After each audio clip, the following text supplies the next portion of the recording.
యాదాద్రి భువనగిరి జిల్లా ఆలేరు పట్టణ కేంద్రంలో బీఆర్ఎస్ ఎమ్మెల్సీ కల్వకుంట్ల కవిత అరెస్టును నిరసిస్తూ బీఆర్ఎస్ పార్టీ పట్టణ అధ్యక్షుడు పుట్టా మల్లేష్ గౌడ్ ఆధ్వర్యంలో స్థానిక బస్టాండ్ చౌరస్తా వద్ద బీఆర్ఎస్ నాయకులు నల్ల బ్యాడ్జీలు ధరించి రోడ్డుపై బైఠాయించారు, రాస్తారోకో నిర్వహించారు. ఈ సందర్భంగా బీఆర్ఎస్ నాయకులు మాట్లాడారు. యాదాద్రి భువనగిరి జిల్లా ఆలేరు పట్టణ కేంద్రంలో బీఆర్ఎస్ ఎమ్మెల్సీ కల్వకుంట్ల కవిత అరెస్టుకు నిరసనగా బీఆర్ఎస్ పార్టీ పట్టణ అధ్యక్షుడు పుట్టా మల్లేష్ గౌడ్ ఆధ్వర్యంలో స్థానిక బస్టాండ్ చౌరస్తా వద్ద బీఆర్ఎస్ నాయకులు నల్ల బ్యాడ్జీలు ధరించి రోడ్డుపై బైఠాయించి రాస్తారోకో నిర్వహించారు. ఈ సందర్భంగా బీఆర్ఎస్ నాయకులు మాట్లాడుతూ దేశవ్యాప్తంగా కేసీఆర్ తిరుగుతూ రైతులను మమేకం చేస్తున్నాడని, ఆయనను దేశ స్థాయిలో ఎదగకుండా ఉండాలనే ఉద్దేశంతో బీజేపీ కాంగ్రెస్ పార్టీలు ఒకటే ఈడీ ఐటీ దాడులు చేస్తూ అక్రమ అరెస్టులు చేయిస్తూ బలమైన బీఆర్ఎస్ ఎమ్మెల్యేలను ఎంపీలను భయభ్రాంతులకు గురి చేస్తూ లోబర్చుకుంటున్నారని అన్నారు. బీజేపీ కాంగ్రెస్ పార్టీలు ఎన్ని కుట్రలు చేసినా భయపడే ప్రసక్తే లేదని, త్వరలో ప్రజలు బీజేపీ కాంగ్రెస్ పార్టీలకు తగిన బుద్ధి చెప్తారని అన్నారు.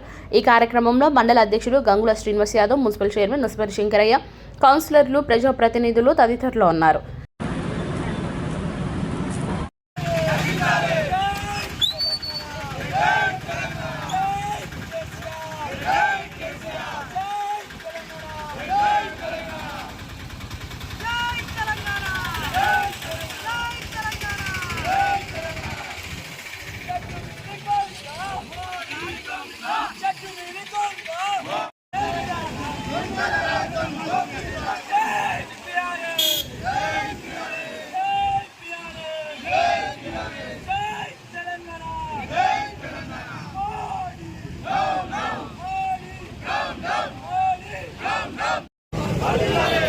కళ్యాణ్ జర వెనక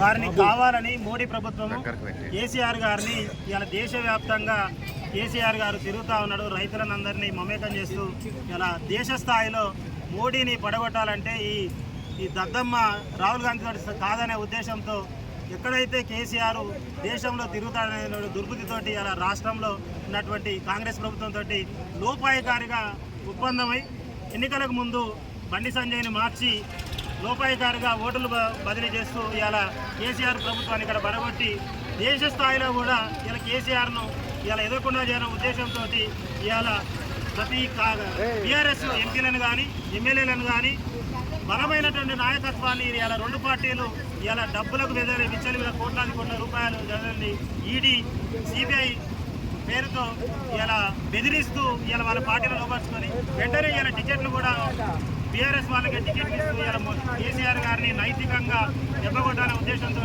వారి కుటుంబం మీద, ఎందుకంటే కవిత కానీ కేసీఆర్ గారు కానీ కేటీఆర్ కానీ హరీష్ రావు గారు కానీ వీళ్ళను ఆర్థికంగా కేసులలో ఇబ్బందులు వాళ్ళు చేసినట్టయితే వాళ్ళ తెలుగు రాదనే ఉద్దేశంతో బీఆర్ఎస్ పార్టీని ఇలా లేకుండా చేయాలని ఒక దుర్బుద్ధం చేస్తూ ఉన్నారు. ఇది తెలంగాణ ప్రాంతం, ఉద్యమాల కమ్యూనిస్టు గడ్డ, అటువంటి గడ్డ, ఇది పోరాటాల గడ్డ, తెలంగాణ గడ్డ. ఎంతైతే మీరు వేధింపులకు గురి చేస్తారో అంతే ఎత్తుతోటి బంతిని ఏ విధంగా అయితే గోడ కొడితే అదే వేగంగా తిరిగి వస్తుందో ఇలా కేసీఆర్ కూడా అదే వేగంగా ప్రజలలో ఉవ్వెత్తున తెలంగాణను ఏ రకంగా అయితే సాధించడమో మోడీని మెడలు వంచి నేను గజ్జెదించేదాకా ఇలా కేసీఆర్ గారు ఇలా మడమ తిప్పడని, ఆ విధంగా ఇలా ప్రతి కార్యకర్త కంకణబద్ధులై పార్టీలకు అతీతంగా అందరూ కూడా ఇలా మద్దతు చేయాల్సిన అవసరం ఉంది. ఇలా బీఆర్ఎస్ పార్టీ కానీ ఇలా కాంగ్రెస్ కానీ ఏ పార్టీ కానీ ప్రతిపక్ష పార్టీలు ఎవరైనా ఇలా బీజేపీలో చేరితే వాళ్ళు పునీతులు అయిపోతారు, పరిశుద్ధులు అవుతారు. ఇలా వాళ్ళ పార్టీలో లేని వాళ్ళంతా ఇలా ఎక్కడే చూడండి, ఏ రాష్ట్రంలో చూడండి ప్రతిపక్ష పార్టీల మీద ఈడీ దాడులు, సిబిఐ దాడులు. మరి బీజేపీ పార్టీలో ఉన్న వాళ్ళు వేరే పార్టీలలో కూడా ఇలా కోట్లాది రూపాయల కుంభకోణాలు చేసిన వాళ్ళు వాళ్ళ పార్టీలో పోగానే ఇలా కేసులు ఏ రకంగా మాఫీ అవుతాయి. ఇంతెందుకు వాళ్ళ సొంతం ఇలా బీజేపీ పార్టీని పెద్ద చేసినటువంటి అద్వానీ, మురళీ మనోహర్ జోషిని కూడా ఇలా రాష్ట్రపతి అవకాశం వాళ్ళకు వస్తే రాకుండా సుప్రీంకోర్టు అప్పుడే కేసు బయటికి తీసుకొచ్చి ఆ కేసు ఉన్నదనే ఉద్దేశంతో వాళ్ళకు రాష్ట్రపతి పదవి ఇవ్వకుండా ఇవాళ ఈడీని కానీ సుప్రీంకోర్టును కానీ ప్రభుత్వ రంగ సంస్థలను అన్నింటినీ తన చేతిలో పెట్టుకొని ఇలా మోడీ, అమిత్ షా ఏదైతే ఉన్నారో ఇలా దేశంలో ఉన్నటువంటి దోచుకున్న బ్యాంకులను దివాలా తీసినటువంటి దొంగలకు లక్షల కోట్ల రూపాయలు మాఫీ చేస్తూ ఇలా దేశాన్ని, ఇలా ప్రభుత్వాన్ని లూటీ చేస్తూ ఇలా దొంగలాగా, ఇలా దోపిడీదారులాగా ఇలా ప్రజాస్వామ్యయుతంగా గెలిచినటువంటి ప్రజాప్రతినిధులను వేధింపులకు గురి చేస్తూ, కక్షలకు గురి చేస్తూ ఉన్నారు.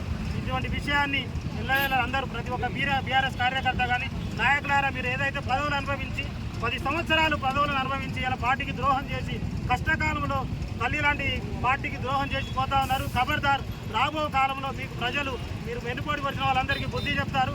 మోడీ నీ ఆటలిగా సాగవని దానికి ఎల్లవేళ బీఆర్ఎస్ కార్యకర్తలందరూ కంకణబద్ధులై ప్రాణాలకు తెగించైన ఇలా కేసీఆర్ కుటుంబాన్ని, తెలంగాణ పార్టీని, తెలంగాణ రైతాంగాన్ని మేము సాధించుకుంటామని గుర్తు చేస్తాం.